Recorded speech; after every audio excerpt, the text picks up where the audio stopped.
আমার অনুরোধ অ্যাকচুয়ালি তাকে ডাক্তার দেখা। গাজী টিভির এক অনুষ্ঠানে বুবলিকে দেখানো হয় অপু বিশ্বাসের কিছু কথা যা তিনি বুবলিকে নিয়ে বলেছিল।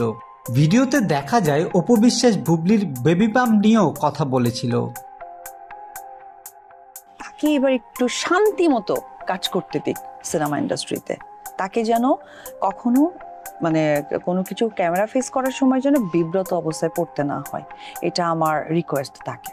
আমি অন স্ক্রিনে রিকোয়েস্ট করে বললাম যে আর তাকে বিব্রত না করে, তাকে ঝামেলা না করে সুন্দর কেরিয়ারের জন্য সাপোর্ট করুক। আর যেহেতু অসুস্থ মানুষ, চিকিৎসা তো করা প্রয়োজন। যদি মানে আর্থিকভাবে কোনো প্রবলেম হয়, আমি অবশ্যই এটা টেক কেয়ার করার চেষ্টা করব বাই হার্টলি।